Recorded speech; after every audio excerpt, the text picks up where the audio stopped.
दिला दिया करो रिकॉर्डिंग की।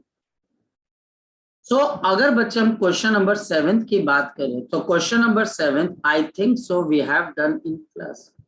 और बच्चे मैंने आपको क्या बताया था, वेक्टर एडिशन का मैग्नीट्यूड, वेक्टर एडिशन का magnitude can be greater than vector subtraction का magnitude. Yes it is possible, yes it is possible.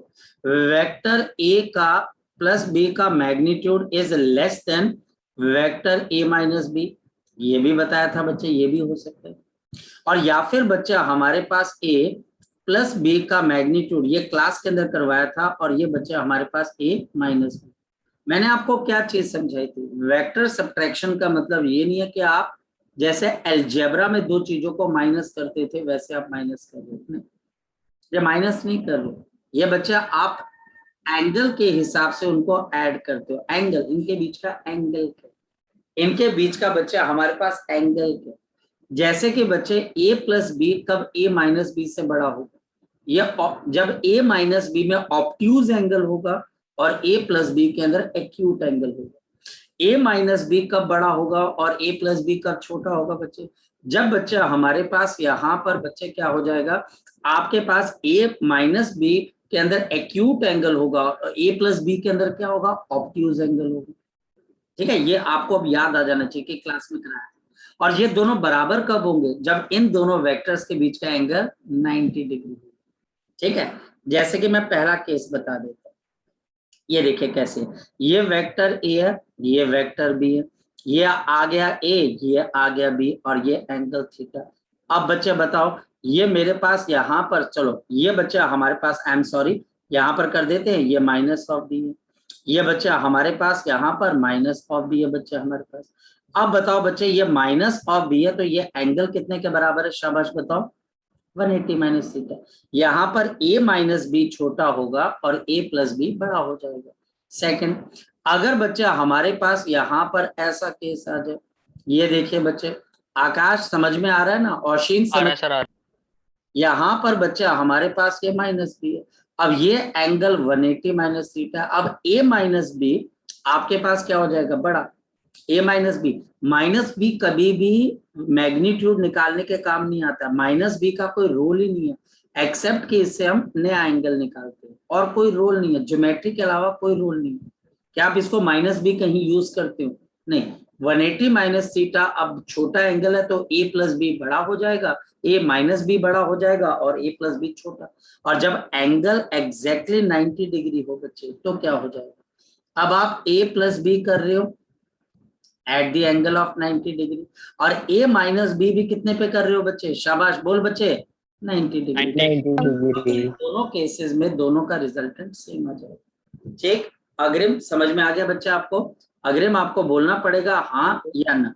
समझ में आ गया बच्चे, समझ में आ गया बच्चे, आगे बात समझ में, अग्रिम, अग्रिम समझ में आ गई बात। Yes sir.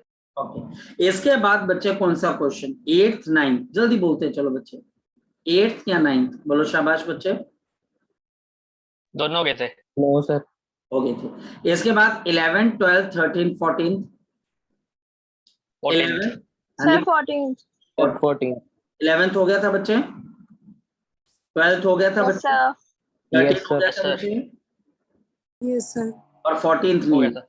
अच्छा 14th क्वेश्चन नंबर बच्चा हमारे पास 14, the resultant of A and B is perpendicular to A. अब देखो बच्चे, इसमें समझने वाली क्या बात होती है, अगर दो वेक्टर्स का रिजल्टेंट एक वेक्टर के परपेंडिकुलर हो तो ये बच्चे ऐसे आ जाते हैं, ये बच्चे इन दोनों का रिजल्टेंट है, और ये वेक्टर बच्चा हमारे पास किसके परपेंडिकुलर है बच्चे, ए के परपेंडिकुलर है, ये बच्चे, यानी कि ये मेरे पास 90 डिग्री है।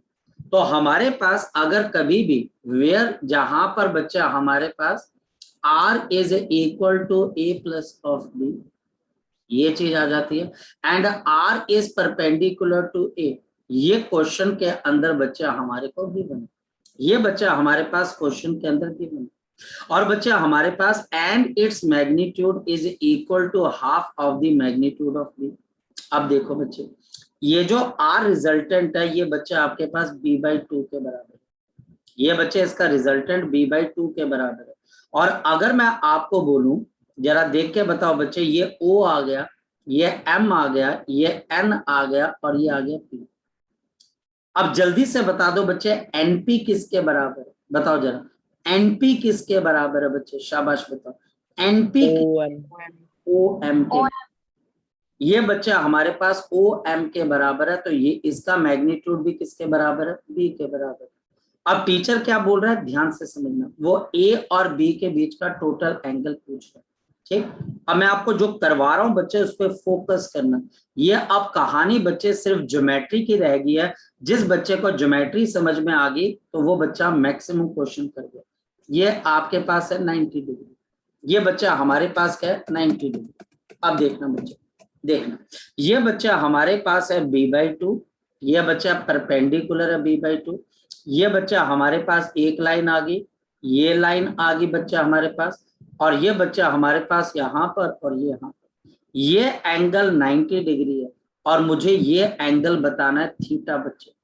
अगर ये एंगल अल्फा होगा तो बताओ ये वाला एंगल किसके बराबर हो जाएगा, शाबाश बोलो, ये वाला एंगल किसके बराबर हो जाएगा, अल्फा के बराबर। लग गया पता बच्चे, लग गया पता बच्चे, लग गया?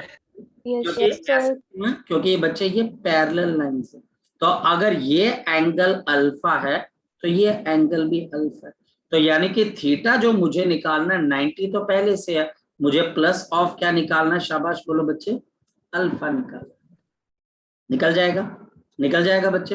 अब देखो बच्चा हमारे पास ये अल्फा कैसे निकलेगा, ये अल्फा बच्चा हमारे पास कैसे निकलेगा, ये b/2 है और ये बच्चा हमारे पास है b। अब बताओ बच्चे, ये बेस आ गया और ये एक तरीके से हाइपोटेन्यूज, तो बच्चा हमारे पास बेस अपॉन हाइपोटेन्यूज किसके बराबर होता है, शाबाश बोलो बच्चे, बोलो, cos of alpha, cos of alpha, क्योंकि ये बच्चे बेस बच्चे b/2 है और हाइपोटेन्यूज b के बराबर है, देख लो, क्योंकि ये गिवन है कि रिजल्टेंट b/2 के बराबर है, और ये वेक्टर b है और ये वेक्टर a है, सब कुछ गिवन। और ये बच्चा हमारे पास कॉस ऑफ अल्फा है, b से b कैंसिल, कॉस अल्फा किसके बराबर आ गए, शाबाश बताओ, हाफ के बराबर। कॉस की वैल्यू हाफ के बराबर आने का मतलब क्या होता है बच्चे, जरा बताओ मुझे, इसका मतलब अल्फा कितने के बराबर है, 60 डिग्री। 60 डिग्री। ये आपके पास 60 डिग्री है, तो बच्चे बताओ टोटल एंगल कितने के बराबर है, 90 degree plus of 60 degree, 150 degree. 150 degree. ये क्वेश्चन टिपिकल क्वेश्चन है। इस क्वेश्चन का सॉल्यूशन अगर आप किसी टेक्स्ट बुक में जाएं, जो मतलब की किताबें मार्केट में मिलती हैं, भाई साहब इतना लंबा चौड़ा इसका सॉल्यूशन है, एक आधे पेज का। मैंने इस क्वेश्चन के अंदर कहीं पर भी 10th क्लास से ऊपर की मैथ्स यूज की हो तो मुझे बताओ, क्या मैंने इसके अंदर कोई वेक्टर यूज किया, नहीं किया ना, मैंने इसमें 10th क्लास की मैथ्स यूज किया, और 10th क्लास की मैथ्स में क्या यूज किया, ज्योमेट्री यूज किया, क्या पैरेलल लाइंस का क्या होता है, मैंने कॉस थीटा को यूज किया और मैंने एंगल्स को ऐड किया। कहीं से भी ये जो पॉइंट है बच्चे, आपको लग रहा है कि मैं आपको बहुत हाई लेवल की फिजिक्स पढ़ा रहा हूं, इस वजह से बच्चे सादगी से क्वेश्चन करिएगा। सबसे मुश्किल पता है क्या चीज है, सिंपल करना। सबसे आसान पता है क्या चीज है, बड़ा लंबा चौड़ा मैं यहाँ पे करवाऊंगा, यार क्या बात है, बड़ी स्टड है भाई, बड़ा मुश्किल क्वेश्चन है। क्वेश्चन मुश्किल नहीं होता बच्चे, प्रॉब्लम ये है उसका सोल्यूशन मैं कैसे निकालता हूँ, ये इंपॉर्टेंट है। फिर भी अगर किसी बच्चे का डाउट रह गया यू कैन आस्क मी। जी आ गया समझ में, आ गया समझ में, यस सर। चलो अब बच्चे बताओ नेक्स्ट क्वेश्चन बोलो। 21। 21 चलें बच्चे आगे की तरफ, चलो। तो Yes, sir. देखो क्वेश्चन कॉमन सेंस से निकालने चाहिए, तो क्वेश्चन बच्चा हमारे पास हमेशा कॉमन सेंस से निकालने चाहिए। Question number 21, the sum of the magnitude of the two vectors is कितना बच्चे, 16 newton. If their resultant is normal to the smaller force and magnitude of 8 newton then the forces are. अब देखो ये question कैसे करना, और याद करना ऐसा कोई क्वेश्चन मैंने क्लास में कराया था। The sum of the magnitude of the two vectors is equal to कितना बच्चे, 16। अगर मैं a को x मान लेता हूं तो b कितने के बराबर है बच्चे, शाबाश बोलो, 16। फिर बच्चे मैंने आप अब देखो ये जो आपका डाउट है, इसका मतलब है आपके क्लास के अंदर अगर ये डाउट आ रहा है ना आकाश, तो आपको इस पॉइंट के ऊपर, इस कॉन्सेप्ट पे मेहनत करने की जरूरत है। जो छोटा वेक्टर है रिजल्टेंट उसके साथ नॉर्मल है, नॉर्मल का मतलब बच्चा एंगल कितने का है 90, ये रिजल्टेंट है और रिजल्टेंट का मैग्नीट्यूड कितने के बराबर है बच्चे 8 के बराबर है। तो यहाँ पर बच्चे दूसरा वेक्टर आ गया 16 माइनस एक्स। फिर से बच्चे वैसी ट्राइंगल बन गई जैसा पिछला डाउट था। अब ये बच्चे आपके पास 8 है, ये x है, तो बताओ ये लाइन कितने के बराबर आ जाएगी, शाबाश बोलो 16 माइनस एक्स। ये पैरेलल लाइंस है, तो ये बच्चे अगर 16 माइनस एक्स है बी वेक्टर, तो ये बच्चा आपके पास ए वेक्टर x है, रिजल्टेंट 8 है, गिवन है बच्चे, तो ये 16 माइनस एक्स। तो देयरफॉर बच्चे अब निर्भय बता बच्चे इसमें हम क्या करेंगे जी, स्तुति बोल बच्चे, बोल स्तुति।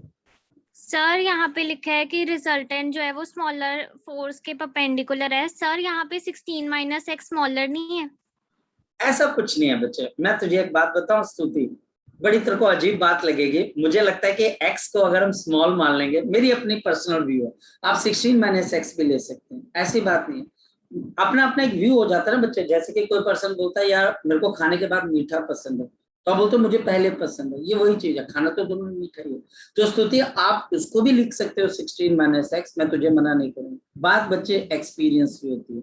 मैंने बहुत साल जब इस क्वेश्चंस को किए तो मुझे ऐसा लगा कि यहाँ पर अगर मैं x मान लेता हूँ तो मेरे क्वेश्चन जल्दी आ जाते, होता है ना, एक अंधविश्वास हो जाता है। अंधविश्वास जानती है कि मैं अगर घर से निकलता हूँ मेरे पास ये रंग का रुमाल है तो सब कुछ अच्छा अच्छा होगा, तो वो चीज है। बाकी स्तुति मैं तेरे साथ एग्री करता हूँ, 16 माइनस एक्स ले ले, क्योंकि अननोन तो तेरे लिए x भी है और अननोन तो तेरे लिए 16 माइनस एक्स भी है, क्या फर्क पड़ता है बच्चे, हाँ या ना, क्या फर्क पड़ता है, कोई फर्क नहीं पड़ेगा, आप कर सकते हो। ठीक है स्तुति, सर अंधविश्वास बोलो। अगर बी वेक्टर के साथ परपेंडिकुलर बनाए तो फिर वो रॉन्ग होगा ना?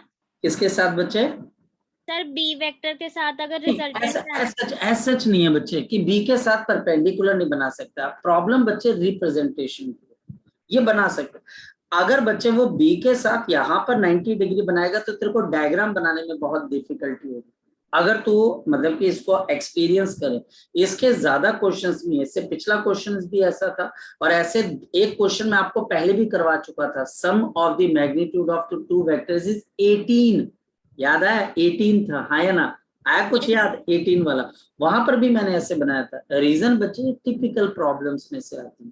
अगर आप बी के साथ 90 बनाओगे तो डायग्राम बनाने में स्तुति मेरी एनर्जी लग जाएगी। ऐसा नहीं कि मैं उससे क्वेश्चन नहीं कर पाऊंगा, मैं कर लूंगा क्वेश्चन, लेकिन डायग्राम बनाते बनाते मेरी हालत पतली हो जाएगी। यहाँ पर डायग्राम बनाने में बिल्कुल ये ए वेक्टर है, ये रिजल्टेंट परपेंडिकुलर है, तो ये दूसरा वेक्टर है, ये जल्दी बनता है स्तुति। इस वजह से बात है टाइम सेव करना, एक्यूरेसी और प्रिसीजन, तीन चीजें हो जाती है। मेरी बात समझ लो, मेरी बात Yes. तो बस वो चीज है और कुछ नहीं। बाकी तो 16 माइनस एक्स है, मैं तेरे साथ खड़ा हूँ, और तू बोल सकती है कि सर आप क्यों कर रहे हो, फिर अंधविश्वास है बेटा, इससे मेरा आंसर जल्दी आ जाता था और मैं 16 माइनस एक्स करता था तो आंसर कई बार गलत हो गया, तो मेरा विश्वास हो गया कि भाई मैं ऐसे ही करूंगा, मैं नीचे एक्स लूंगा। ठीक, बाकी कुछ तुम्हारी दूसरे में मैं तेरे को थोड़ा सा रोकूंगा, नहीं बेटा वैसे मत करना, थोड़ा सा फंस जाएगा। आप बी यहाँ ले सकते हो, ए ऊपर ले सकते हो, ये भी कर सकते हो, कोई दिक्कत नहीं, लेकिन बच्चे ये एंगल हमेशा हॉरिजॉन्टल के साथ लोगे तो फायदा है। ठीक, अब बता बच्चे निर्भय कौन सी थ्योरम लगाएंगे, स्तुति क्लियर है मेरे बच्चे? Yes sir. अब यहाँ पे निर्भय आप क्या लगाओगे, 16 माइनस एक्स का square is equal to x का स्क्वायर प्लस ऑफ 8 का स्क्वायर। अंकिता, अंकिता बच्चा 16 का स्क्वायर कितना होता है? 256। चल एक्स स्क्वायर, थैंक यू, मुझे थैंक यू बताने के लिए, कंफर्म करने के लिए। और यहाँ पर बच्चे 32x is equal to x square plus of 64, ये कैंसिल हो जाएगा। अब जल्दी बता दो बच्चे आपके पास कितना है? 256 माइनस ऑफ 64 कितना हो जाएगा बच्चा हमारे पास, शाबाश बोलो बच्चे, 2 और 9 कितना आ जाएगा बच्चे, बोलो शाबाश। 192। 190 की 192? 192। 192 is equal to 32x। x कौन बच्चा बताएगा? x कौन बच्चा? हाँ जी, 192 अपॉन 32, बोलो भाई बोलो। 6 पक्का 6 आएगा, पक्का देख लो बच्चे, चलो 6 आ गया। तो अगर x 6 आ गया Yes, बच्चे, तो दूसरा बच्चे 16 माइनस एक्स कितने के बराबर आ जाएगा, 10 के बराबर, बस आंसर आ जाएगा। तो ये क्वेश्चन टिपिकल है, आप इसमें फंसोगे, ये क्वेश्चन टिपिकल है, और ये क्वेश्चन ज्यादा नहीं होते, 2 या 3 होते हैं। एक बार आपको इनकी लैंग्वेज समझ में आ गई, आपको समझ में आ जाएगा करना क्या, मतलब कि ये वो क्वेश्चन है जिनकी प्रैक्टिस आपको लगातार करते रहे। नेक्स्ट वन, नेक्स्ट क्वेश्चन पूछो बच्चे, शाबाश बोलो। 25th तो कौन सा बच्चे? 25th 25th. A vector c is equal to a minus b has a magnitude is equal to a plus b. सोच, a minus b और a plus b कब होते हैं बच्चे इक्वल? a plus b और a 90 minus b डिग्री में। कौन से एंगल पे? जब a और b के बीच का 90 डिग्री। आंसर तुम्हारे पास है, मैंने पेन भी नहीं उठाया और तुमने भी पेन नहीं उठाया, ये ठीक है होती है बच्चे पास। नेक्स्ट क्वेश्चन पूछो, शाबाश, घबराना नहीं, मुझे बहुत, हाँ बोलो बोलो बोलो, शाबाश बोलो बोलो बोलो बच्चे। ट्राई योरसेल्फ में थर्ड वाला।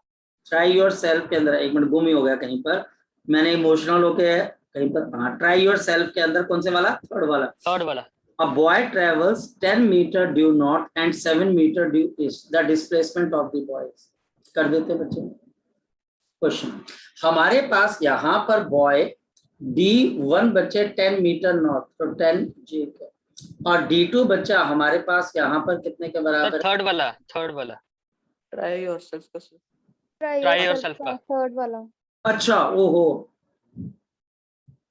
तुमने बोला सर आसान क्वेश्चन पकड़ रहे हैं, हाँ? चलो, ट्राई योर सेल्फ का थर्ड वाला।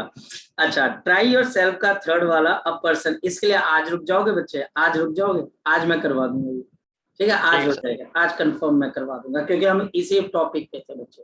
और बताओ बच्चे, और बताओ बच्चे। Sixth try yourself का sixth। Equal forces having the resultant equal to 1 into half times of either force.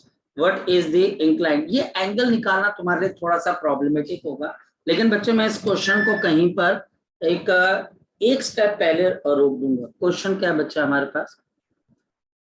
हमारे पास दो वेक्टर्स हैं, ए जिसका मैग्नीट्यूड x है, बी वेक्टर जिसका मैग्नीट्यूड x है, और resultant r is equal to a plus B, जहां पर बच्चा r जो है वो बच्चा हमारे पास 1 into 1/2 टाइम्स ऑफ क्या बच्चा आपके पास वेक्टर, यानी कि बच्चे 3/2 times of the vector A मान लेते हैं, और दिस इज 3/2 into x। तो मुझे एंगल निकालना। Now by the parallelogram law, जल्दी बोलो बच्चे, आपके पास क्या आ जाएगा पैरेललोग्राम से? आपका रिजल्टेंट का मैग्नीट्यूड किसके बराबर आएगा? अंडर रूट ऑफ क्या आ जाएगा बच्चे? x square plus x square plus 2x square into cos of theta. Resultant 3/2 of x है, तो 3/2 ऑफ x का whole square 2x square plus of 2x square into cos of theta. यहाँ पर आपको प्रॉब्लम क्या आई होगी, मैं समझता हूँ कि सर कॉस थीटा की फिर वैल्यू हमने किस तरीके से निकाली?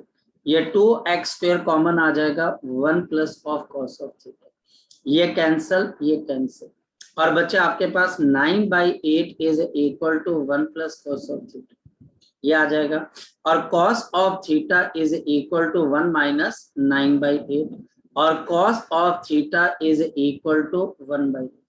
अब यहाँ के बाद आप इसको बच्चा बोलते हैं सर इसके बाद मैं क्या करूँ? इसके बाद वही चीज है जो अग्रिम ने बोला कि सर मुझे जो है ना छतबीर जू में जाकर एक बार शेर देखना, तो मैं बोला दिखा देंगे, शेर है वहां पर, जिंदा है, हम चलेंगे और उसको देखेंगे। यानी इस एंगल को निकालना कैसे बच्चे, उसके लिए हमें एक टेबल की जरूरत होती है जिसको हम बोलते हैं ट्रिग्नोमेट्रिक टेबल। मैं क्या देखना चाह रहा हूँ कि वो टेबल अभी मेरे पास है या फिर नहीं है बच्चे। वैसे मेरे पास रहता है क्योंकि मैं भी क्वेश्चंस करता रहता हूँ, फिलहाल मैंने कहीं फेंक फूंक दिया बच्चे। जब हम घर की सफाई करते हैं ना तो चीजें गुम हो जाती है। जब हम घर की सफाई करते हैं तो आज सफाई हुई है तो गुम हो गया, कहीं पे टेबल मिल जाएगा, तो हम उस टेबल को देख के बच्चे क्या कर लेंगे, चीजों को निकाल लेंगे। ठीक है, अभी तक के लिए तो शांति रखो थोड़ी सी कि कुछ तो पता लग गया, हाँ या ना? इसमें कोई डाउट है तो बोलो बच्चे, इसमें कोई डाउट? यहाँ तक तो ठीक है, इसके बाद वाली चीज हम देख लेंगे, कोई बात नहीं बच्चे।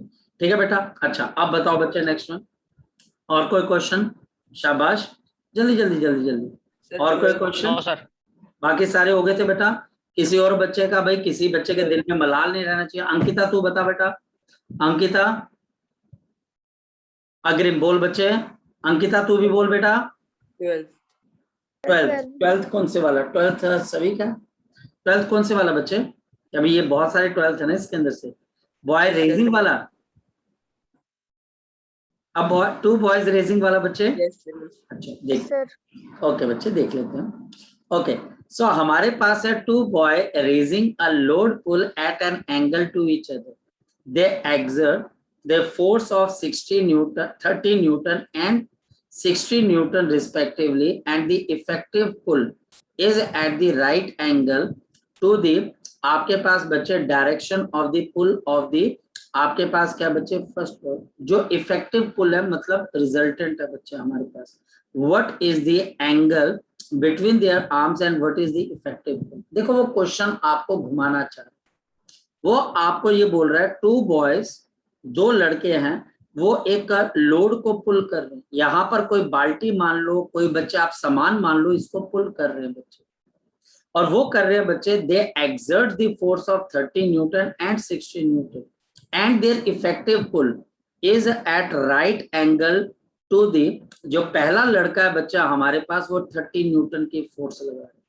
ये बच्चा आपके पास 30 न्यूटन की फोर्स लगा रहा है, और जो इफेक्टिव पुल है, इफेक्टिव पुल का मतलब है इन दोनों का रिजल्टेंट, इफेक्टिव पुल का मतलब है बच्चे आपके पास रिजल्टेंट। देख वही चीज आ गई अगर हम दोबारा वही से, कि इन दोनों फोर्सेस का जो रिजल्टेंट है वो एक वेक्टर के क्या बच्चे परपेंडिकुलर, ये बच्चा आपके पास आ गया रिजल्टेंट, और ये 30 न्यूटन के परपेंडिकुलर, तो दूसरा लड़का कहाँ पर फोर्स लगा रहा है यहाँ, और जो दूसरा लड़का फोर्स लगा रहा है वो कितने की है बच्चे आपके पास, शाबाश बोलो बच्चे 60 न्यूटन। कोई दिक्कत इसमें से बच्चे पहले बता, कोई दिक्कत इसमें से अग्रिम बता बच्चे, ये इफेक्टिव पुल है। अब बच्चे वही चीज कहानी बार बार वही दोहराई जाएगी बच्चे, वही दोहराई जाएगी कि ये 60 है ये 30 है, तो बताओ बच्चे राइट एंगल ट्राइंगल से ये कितनी है बच्चे हमारे पास 60।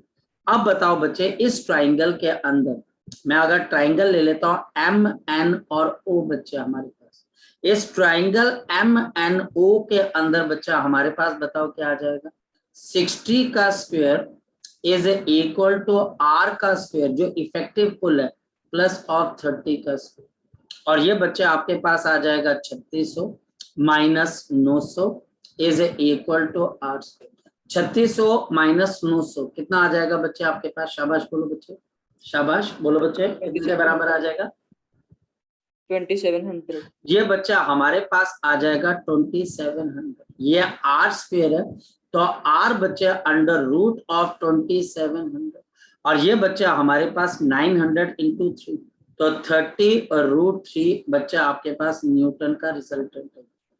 अब एंगल निकालना, अब एंगल की गेम बच्चे हमारे पास हो जाएगी, देखो कैसे एंगल निकालना, ये एंगल बच्चे मेरे पास है 90 डिग्री, ये एंगल है बच्चा हमारे पास 90 डिग्री, 90 डिग्री है ना, तो बताओ ये एंगल भी आपके पास कितने के बराबर होगा, शाबाश बताओ बच्चे 90 डिग्री।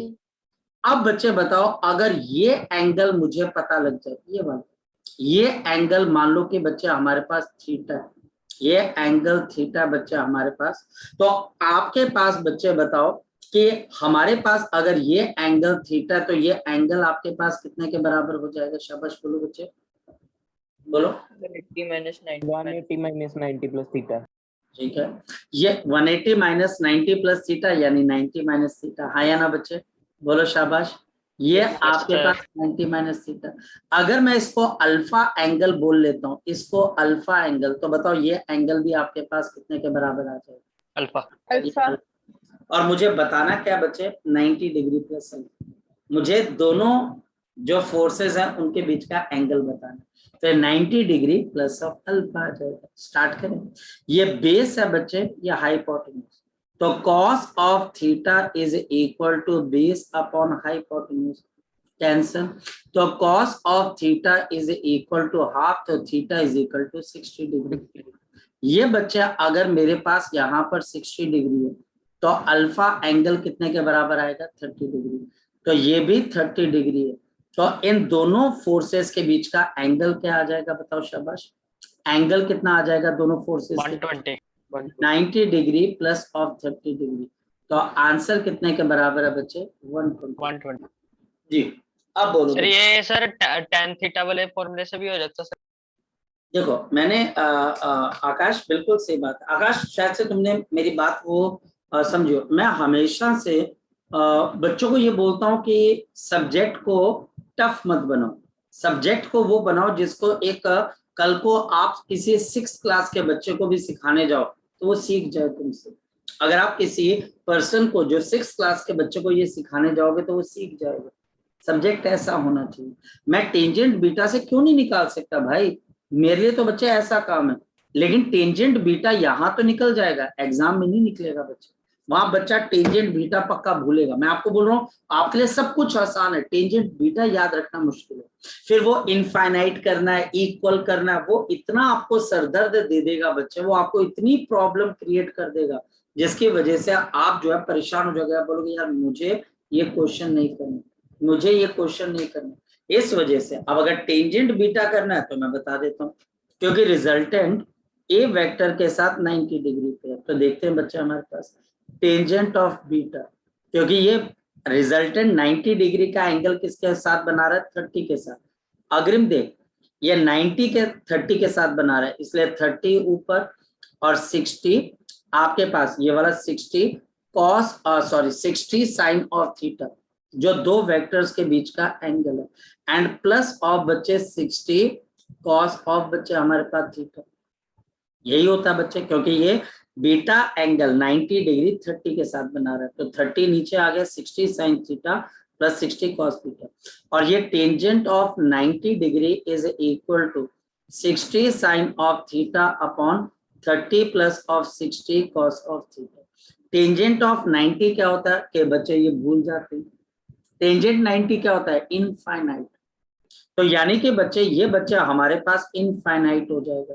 अब अगर ये इनफाइनाइट है तो बताओ कोई भी चीज इनफाइनाइट कब होती है, जब सामने वाले का डिनोमिनेटर क्या हो जाता है बच्चे, 0। सो देयरफॉर बच्चे हम यहाँ पर क्या लिखेंगे, 30 plus of 60 cos of theta is equal to 0, और बच्चे cos of theta into 60 is equal to minus of 30, और cos of theta is equal to minus of. अब ये भी है, अब कई बच्चे ये भूल जाते हैं कि कॉस की वैल्यू नेगेटिव कब आती है ऑब्ट्यूज एंगल पे, फिर कॉस ऑफ थीटा हाफ कब आता है, माइनस हाफ कब आता है, वो भूलने लग जाते हैं। उनके पास और भी कई चीजें, वो यहाँ पर गड़बड़ कर देते हैं, या उनको लगता है कि अब उनका आंसर नहीं आ पाएगा, वो भूल जाते हैं। और इस वजह से, क्योंकि इसका आंसर मुझे पता है कि कॉस की वैल्यू माइनस हाफ कब होती है, जब थीटा कितना होता है, 120। ये भी बच्चे क्वेश्चन करने का एक तरीका है, लेकिन इसमें याद करना ज्यादा रह जाता है। आकाश तू भी समझ पा रहा होगा, कॉस की वैल्यू माइनस, इसमें याद, उसमें इसमें अंडरस्टैंडिंग है और इसमें याद करना, तो बस ये फर्क है। इसलिए बच्चे मैं अप्रोच को थोड़ा सा डिफरेंट लेके चलता हूँ, ठीक है बेटा, ताकि आसान तो हो कम से कम यार, बाकी तो याद होते रहेंगे। और कोई डाउट पूछो, शाबाश, और कोई डाउट पूछिए बच्चे, शाबाश। सर क्वेश्चन नंबर 99 मुझे एक स्टेटमेंट बोल के बता दे बच्चे, स्टेटमेंट बोल के बता। Triangle do two forces P plus Q and P minus Q। हो गया बच्चे क्वेश्चन सॉल्व। ये देख बच्चे क्वेश्चन क्या बोल रहे हैं, आपके पास रिजल्टेंट कितने के बराबर होना चाहिए, रिजल्टेंट किसके बराबर होता है, under root of a square plus b square plus 2ab cos of theta, हाँ या ना मेरे बच्चे।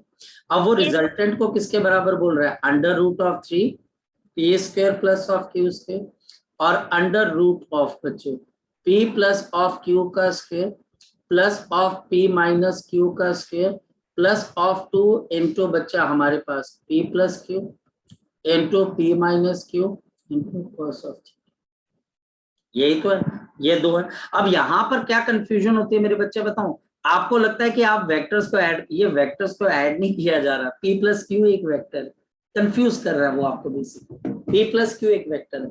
चलो जी स्क्वायर करो दोनों साइड्स को, 2p square plus of q square, a square plus b square plus of 2ab plus of a square plus of b square minus of 2ab plus of बच्चे 2 into P square minus Q square into cos of theta. अब देख बच्चे यहाँ पर बच्चे एक तो ये कैंसिल हो जाएगा, एक क्यू स्क्वायर से एक क्यू स्क्वायर कैंसिल हो जाएगा, 3p square is equal to 2p square plus of बच्चे, ये मैं गलत कर गया ना, एक तुमने मुझे बोला भी नहीं, ये क्यू स्क्वायर में कैंसिल कर गया। यहाँ पर बच्चे 2q square plus of 2 into P square minus of Q square into cos of theta. लेके आ जा बच्चे यहाँ पर बच्चे कितना आ जाएगा पी स्क्वायर, और यहाँ पर बच्चा हमारे पास क्या रह गया आपके पास एक क्यू स्क्वायर। ओहो आई एम सॉरी बच्चे, आई एम सॉरी, ये क्यू स्क्वायर मैं खुद कैंसिल कर चुका था, आई एम सॉरी। थोड़ा सा स्लाइटली बच्चे कंफ्यूजन होगी कैलकुलेशन में, कोई बात नहीं। ये बच्चे पी स्क्वायर आ जाएगा और माइनस ऑफ बच्चे Q square is equal to 2 into P square minus of Q square into cos of theta. I am sorry, ये देख लेना बच्चे, ये आपके पास कैंसिल हो जाएगा। कॉस थीटा किसके बराबर है हाफ, तो थीटा किसके बराबर है शाबाश बताओ 60। बस आंसर आ जाएगा। नेक्स्ट डाउट पूछो शाबाश बच्चे, वेरी गुड बच्चे, बहुत अच्छा है। कोई बच्चा तो पूछ रहा है जी, अग्रिम पूछो डाउट बेटा, है कोई रह गया डाउट किसी बच्चे का? हो गए सारे क्वेश्चंस? यस सर हो गए। चलो ये बच्चे आपके क्वेश्चन हो गए खत्म। अब बच्चा हम यहाँ पर फिर भी किसी बच्चे का डाउट है कि बच्चे शर्माते हैं, ये बच्चे बोलते हैं यार हम बोलेंगे तो पता नहीं ये सामने वाला बंदा रिएक्ट कैसे करेगा, या कि बच्चों को अपनी आवाज सुनते हुए बड़ा अजीब लगता है कि यार मैं अभी 10th क्लास पास करके आया हूँ, मैं तो बहुत, जबकि मैंने तो एक अचीवमेंट की हुई है और मुझे ये डाउट्स नहीं आने चाहिए, और सर को अगर पता लगेगा कि ये डाउट्स आ रहे हैं तो बच्चे जो टॉपर होता है उसको भी डाउट्स होते हैं। जो टॉपर होता है ठीक ठाक टॉपर होता है, जो ऑल इंडिया टॉपर, वो ऑल इंडिया टॉपर बच्चे डाउट्स के बगैर ऐसा कोई बच्चा नहीं जिसको डाउट्स ना आते, डाउट्स आते हैं बच्चे, चाहे वो पेपर अटेम्प्ट करने को लेके ही क्यों ना हो। तो बच्चे इस बात को ध्यान में रखना, डाउट्स लेते रहना। अब बच्चे हम किसके ऊपर थे, कंपोनेंट ऑफ वेक्टर। क्या आप में से किसी बच्चे को कंपोनेंट ऑफ वेक्टर के अंदर अभी भी कोई दिक्कत नजर आ रही है बच्चे? शाबाश बोलो बोलो। अगर किसी, अच्छा मतलब कि आपको कंपोनेंट्स बनाने आ जाते हैं, किसके साथ कॉस आएगा किसके साथ साइन आएगा, खैर वो तो जब मैं आपको असाइनमेंट दूंगा तो वो पता लग भी जाएगा कितना आता है कितना नहीं आता है, हम खुद को जज करेंगे। यहाँ पर बच्चे हम डिस्कस कर रहे थे polygon law of vector addition, जिसमें मैंने क्या बोला था, अगर बच्चा हमारे पास मान लिया जाए कि कोई टीचर बोलता है कि ये बच्चा हमारे पास है, एक फोर्स है बच्चा आपके पास 30 न्यूटन की, और ये दूसरी फोर्स है बच्चा आपके पास यहाँ पर 40 न्यूटन की, और बच्चा हमारे पास ये जो तीसरी फोर्स है बच्चे, ये बच्चा आपके पास है 10 न्यूटन की, और ये बच्चा हमारे पास एंगल कितने का है 60 डिग्री का। मुझे रिजल्टेंट फोर्स बतानी, क्या आपके पास F1, ये बच्चा आपके पास F2 जो कि 40 न्यूटन है, और ये बच्चे जो कि F3 है, इन तीनों के बीच का बच्चा हमारे पास रिजल्टेंट है। इन तीनों का आपके पास यहाँ पे रिजल्टेंट है। तो रिजल्टेंट तो बच्चे polygon law of vector addition से ये होना चाहिए, ये बच्चा हमारे पास इन तीनों का रिजल्टेंट होना चाहिए, F1 plus F2 plus of F3। अब ध्यान से देखते हैं, फोकस करेंगे। अग्रिम बच्चे डाउट है बेटा आपको कोई मेरे बच्चे? No sir. अच्छा ठीक है, 30 आई कैप क्योंकि एक्स एक्सिस की तरफ, F2 ये 40 है बच्चे 60, तो बच्चे 40 cos of 60 degree I cap plus of बच्चा हमारे पास यहाँ पर क्या आ जाएगा 40 sine of 60 degree J cap. यहाँ पर इस F2 के बच्चा हमारे पास दो कंपोनेंट बन जाएंगे, एक बच्चा F2 cos ऑफ 60 और दूसरा बच्चा हमारे पास F2 sin ऑफ 60, ये बच्चा हमारे पास। और बच्चे इसको सॉल्व करेंगे, cos 60 हाफ होता है 20 आई cap plus of 20 √3 j F3। अगर आप F3 वेक्टर को देखोगे तो बच्चे ये 10 न्यूटन ऊपर की तरफ है, तो ये आ जाएगा 10 j। तो बच्चा अब बताओ कि इसके रिजल्टेंट फोर्स किसके बराबर आ जाएगी? शाबाश, आई कैप वाले इकट्ठे कर दो, 30 प्लस ऑफ 20 आई कैप, ये आ जाएगा प्लस ऑफ बच्चा हमारे पास जे कैप 20 √3 और 10, तो 20 √3 प्लस ऑफ 10 और ये बच्चा हमारे पास है जे कैप, ये आ जाएगा, यानी कि 50 आई कैप और ये बच्चे 1.7 होता है तो 34 प्लस ऑफ 10, तो 34 प्लस ऑफ 10 तो अप्रोक्सीमेटली 44 जे, ये नेट रिजल्टेंट फोर्स। अब बच्चे मैंने आपको एक कॉन्सेप्ट बताया था कोई भी 2 डायमेंशनल वेक्टर है बच्चे, उसका एंगल किसी भी साइड के साथ निकालना। जैसे कि यहाँ पर बच्चे निर्भय, आपको धीरे धीरे चीजें सीखनी पड़ेंगी निर्भय, कि ये बच्चे हमारे पास आई कैप का मतलब एक्स होता है, जे कैप का मतलब वाई होता है निर्भय। तो 2D वेक्टर का एंगल विद बच्चा हमारे पास यहाँ पर आई कैप और जे कैप, तो बच्चा हमारे पास कैसे आ जाएगा 2D वेक्टर का एंगल बच्चे आई और जे, तो एंगल विद एक्स एक्सिस, तो बच्चे आप कैसे निकालोगे एंगल विद 54/50। ये बच्चे, अब ये एंगल मुझे बीटा निकालना, तो बताओ टेंजेंट ऑफ बीटा कैसे निकालना। आप बच्चे 44 ऊपर कर लीजिए और 50 नीचे। जिस साइड के साथ एंगल निकालना होता है उसका कंपोनेंट नीचे और दूसरे का ऊपर। अगर कोई नेगेटिव भी है मेरे बच्चे, कोई नेगेटिव भी है मेरे बच्चे, उसके कंपोनेंट के नेगेटिव साइन को इग्नोर करने का, उसके बच्चे कंपोनेंट को क्या करने का है, आपके पास पॉजिटिव ही है, लेकिन ये 2D वेक्टर है जी। अब बताओ बच्चे, कोई डाउट रह गया इसके अंदर किसी बच्चे का, कोई डाउट रह गया बच्चे? मैं चलूं आगे बच्चे, नेक्स्ट। Yes sir. नेक्स्ट बच्चे, जो आज बच्चे आपने मुझे यहाँ पर क्वेश्चन पूछे, क्वेश्चन क्या बच्चे हमारे पास, क्वेश्चन बड़ा सिंपल सा बच्चे हमारे पास, नेट डिस्प्लेसमेंट बतानी है हमको बच्चे, यहाँ पर नेट डिस्प्लेसमेंट बतानी है। और एक पर्सन बच्चा आपके पास कैसे चल रहा है बच्चा हमारे पास, यहाँ पर a person moves 30 metre north, 20 metre east and finally 30 root two south west, what is the displacement. अब देखो बच्चे, ये बच्चा हमारे पास टिपिकल डिस्प्लेसमेंट प्रॉब्लम है, और इसमें पॉलीगन लॉ और बच्चे पॉलीगन लॉ और component of vectors, polygon law और कंपोनेंट ऑफ वेक्टर की बहुत इंपॉर्टेंट रोल है। कैसे, फोकस करिए। हमारे पास अगर देखा जाए बच्चे, तो ये बच्चे आपके पास नॉर्थ साउथ और ये ईस्ट वेस्ट होता है, तो ये बच्चे नॉर्थ है, नॉर्थ के साथ क्या आ जाता है, जे कैप, साउथ के साथ क्या आ जाता है, माइनस जे कैप, ईस्ट के साथ क्या आता है बच्चे, आई कैप, और आई कैप। वेस्ट के साथ क्या आता है बच्चे, माइनस आई कैप। अब देखते चलिए, अब इसको रेफरेंस लेके हम समझने की कोशिश करते हैं। एक आदमी पहले बच्चे 30 मीटर कहाँ की तरफ को चला, ईस्ट की तरफ को चला, ये बच्चा हमारे पास पहली डिस्प्लेसमेंट है। D1 इज इक्वल टू बच्चा हमारे पास यहाँ पर आ जाएगा 30 आई, ये पहली डिस्प्लेसमेंट है, क्योंकि ये ईस्ट की तरफ को चला, ईस्ट चला नॉर्थ चला बच्चे, पहले बताओ north, sorry I am sorry north चला, आई एम सॉरी बच्चे नॉर्थ चले, आई एम सॉरी नॉर्थ चले, ये बच्चे सबसे पहले 30 मीटर नॉर्थ की तरफ को चले, और फिर बच्चा हमारे पास यहाँ पर D1 इज इक्वल टू बच्चा आपके पास 30 जे कैप, क्यों भाई, नॉर्थ की डायरेक्शन में ऊपर गए। फिर ये बच्चे 20 मीटर ईस्ट की तरफ हो गए, तो ये 20 मीटर बच्चा हमारे पास ईस्ट की तरफ हो गया, ये बच्चा हमारे पास यहाँ पर 20 मीटर ईस्ट गया, तो D2 is equal to 20 metre east की तरफ को गया बच्चे, तो 20 आपके पास यहाँ पर क्या आ गया, आई कैप, क्योंकि इसके बाद ये ईस्ट की तरफ हो गया, आई कैप। फिर बच्चे 30 रूट टू कहाँ की तरफ को है, साउथ वेस्ट। अब बताओ बच्चे साउथ वेस्ट कहाँ पर होगा, ये वाली लाइन क्या होगी और ये वाली लाइन क्या होगी, तो बच्चा बता सकता है मुझे। ये वाली लाइन बच्चा आपके पास किसकी है बच्चे, साउथ वेस्ट की, और ये बच्चा आपके पास किसकी है बच्चे, नॉर्थ ईस्ट की बच्चे, ये नॉर्थ वेस्ट की, और बच्चे आपके पास साउथ ईस्ट की। आई बात समझ में कुछ बच्चे? Yes sir. अब बताओ कि यह आदमी अगर साउथ वेस्ट चल रहा है तो ये कैसे चलेगा, और ये बच्चे ऐसे चला साउथ वेस्ट, ऐसे, ये बच्चा हमारे पास 30 रूट 2 मीटर चला साउथ वेस्ट।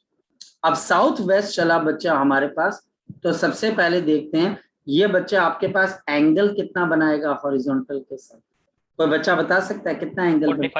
45 डिग्री, यही कहानी खत्म हो जाती है। अब ये वेक्टर यहाँ पर 45 डिग्री का एंगल बना, अब धीरे धीरे करते चलते हैं, और मुझे नेट डिस्प्लेसमेंट बतानी है ओरिजिनल पोजीशन से।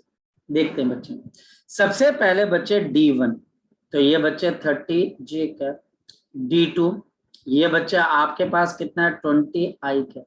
अब जरा इसके कंपोनेंट बनाकर देखते हैं, इसके जरा कंपोनेंट बनाकर देखते हैं 30 रूट 2 के। ये देखो बच्चे मैं नीचे करके बना रहा हूँ, ये बच्चे कंपोनेंट यहाँ बन जाएगा और एक कंपोनेंट यहाँ बन जाएगा। अब बताओ इसका x का कंपोनेंट कितने के बराबर आएगा, 30√2 cos ऑफ 45 डिग्री, क्योंकि जिस साइड आपके पास निर्भय एंगल होता है उस तरफ बेस होता है और बेस के पास कॉस आता है, और दूसरी तरफ बच्चा आपके पास कितना आएगा 30√2 साइन ऑफ 45 डिग्री। अब बताओ बच्चे क्या आ जाएगा, D3 कौन बच्चा बताएगा। यहां पर बच्चा हमारे पास आएगा -30√2 cos 45 डिग्री। अब पता लग रहा है बच्चा माइनस क्यों आ रहा है, लग रहा पता बच्चा माइनस क्यों आ रहा है, शाबाश बोलो। माइनस क्यों आ रहा है, क्योंकि इसका कंपोनेंट नेगेटिव डायरेक्शन, और वैसे भी साउथ वेस्ट, तो इसकी एक डिस्प्लेसमेंट का कंपोनेंट वेस्ट की तरफ है, उसके साथ आई पॉजिटिव का नहीं आएगा, नेगेटिव का आएगा, क्योंकि साउथ वेस्ट है। और दूसरा साउथ का है तो -30√2 साइन 45 डिग्री जे का, ये आ जाएगा। अब बताओ cos 45 कितना होता है 1/√2, साइन 45 कितना होता है 1/√2, तो -30 i एंड माइनस ऑफ 30 क्या आ जाएगा जे का। अब ऐड कर दो बच्चे by polygon law, by polygon law जरा बताओ नेट डिस्प्लेसमेंट क्या आ जाएगी, बताओ बाय पॉलीगन लॉ आपके पास नेट डिस्प्लेसमेंट किसके बराबर आ जाएगी, ऐड कर दो 30j और बच्चे -30j, 20i माइनस 30i, तो 20 - 30i आ गया बच्चे, एंड प्लस ऑफ बच्चा हमारे पास 30 - 30j। अब बच्चे ये कैंसिल हो जाएगा, minus of 10i, minus of 10i।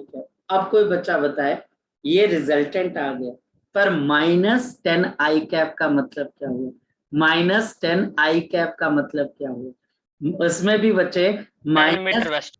ये बच्चे इसका मतलब जो आपकी नेट डिस्प्लेसमेंट हुई है बच्चे, वो अगर -10i है तो मैग्नीट्यूड तो 10 का है, और -i का मतलब क्या है, ये 10 मीटर वेस्ट की तरफ डिस्प्लेस करेगा जी।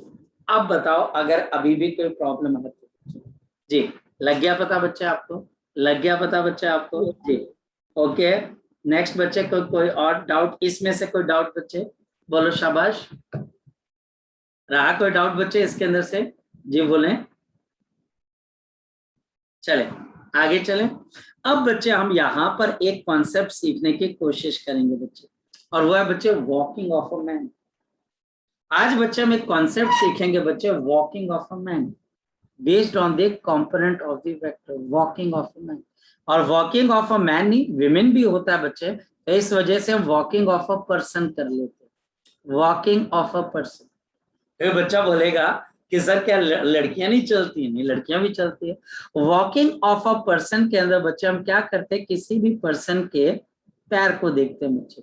ये बच्चा हमारे पास एक पर्सन है, और ये जमीन पे जब चलने की कोशिश करता है तो बताओ क्या करता है बच्चे, ये जमीन को ऊपर चलने के लिए बच्चे, ग्राउंड पे चलने के लिए ये जमीन को पुश करता है कि पुल करता है बच्चे, बताओ शाबाश, आगे चलने पुश करता है। ये बच्चे, ये बच्चा हमारे पास यहाँ पर पुश करता है इन दी बैकवर्ड डायरेक्शन, ये बच्चे फोर्स लगाता है, ये बच्चा आपके पास यहाँ पर फोर्स लगाता है, यानी कि ये फोर्स लगाता है जो कि एक्शन है, ये एक्शन, ये जमीन को पीछे धकेलता है।